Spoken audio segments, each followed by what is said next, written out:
కేదార్నాథ్ జ్యోతిర్లింగానికి ఒక పూటలోనే దర్శనం అండి. అంటే ఇటు, అటు. అది ఇప్పుడు మన కేంద్ర ప్రభుత్వం ఏం చేసిందంటే మనకి సోన్‌ప్రయాగ నుండి కేదార్నాథ్ వరకు రోప్‌వే మార్గం అనేది ఏర్పాటు చేసే అవకాశాలు ఉన్నాయన్నమాట. ఆల్రెడీ అనౌన్స్ చేశారు. ఇది 4 ఇయర్స్‌లో కంప్లీట్ చేయాలని చెప్పి అనుకుంటున్నారన్నమాట. దీని తాలూకా లెంగ్త్ అంటే పొడవు ఏ విధంగా ఉందంటే 12.9 కిలోమీటర్లండి. ఇన్నాళ్ళు ఏంటంటే కాలినడకన 17 కిలోమీటర్లు ఇటు, 17 కిలోమీటర్లు అటు. మొత్తం మీద 34 కిలోమీటర్లు. ఉదయం మనం బయలుదేరితే సాయంత్రం అయ్యేది. లేదంటే కొంతమంది ముసలివాళ్ళు ఉన్నారంటే రాత్రైనా అయ్యేది. లేదంటే పొన్నీలు, ఇంకా గుర్రాలు అవి ఇంకా రకరకాలన్నీ ఉన్నాయి. ఏదైనా సరే చాలా టైం అనేది పట్టేసేదన్నమాట.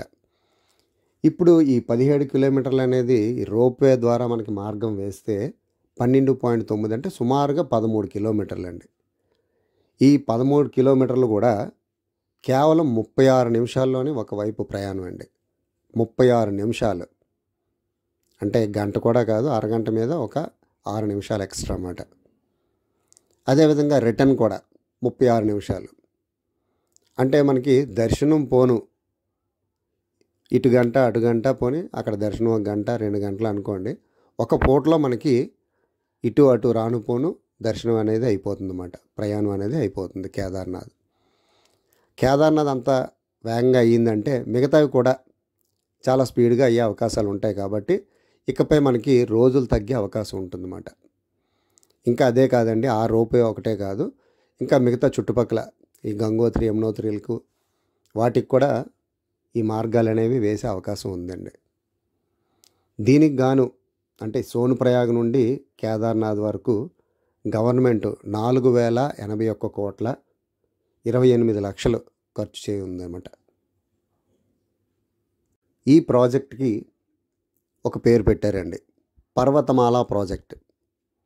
ఇక్కడే కాదండి, మిగతా కొండలన్నీ ఎన్ని ఉన్నాయి సరే అన్నిటికీ కూడా దేవాలయాలకు మాత్రం ఈ రోప్‌వే మార్గాలను వేసే అవకాశాలు చాలా ఉన్నాయండి.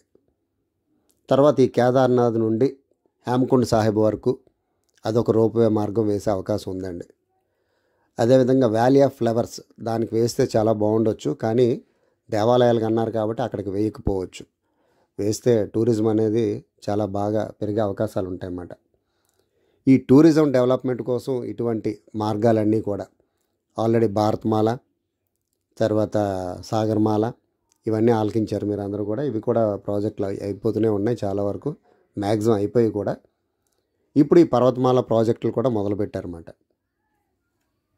ఇది కనుక పూర్తి అయ్యింది అంటే ఇది ప్రపంచంలోనే అతి పెద్ద పొడవైన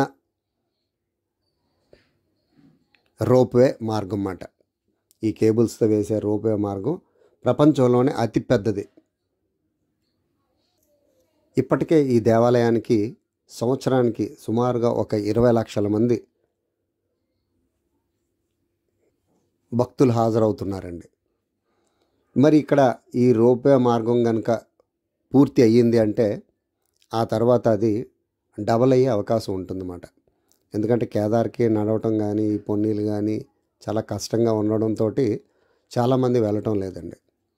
యువతల ఈ బద్రి, గంగోత్రి యమునోత్రి చూసుకొని వస్తున్నారు, కేదార్ దగ్గర ఆగిపోతున్నారు అన్నమాట. ఈ 12 జ్యోతిర్లింగాలు దర్శించుకోవాలి అని అనుకునే వాళ్ళకి ఇది మంచి అవకాశం అన్నమాట.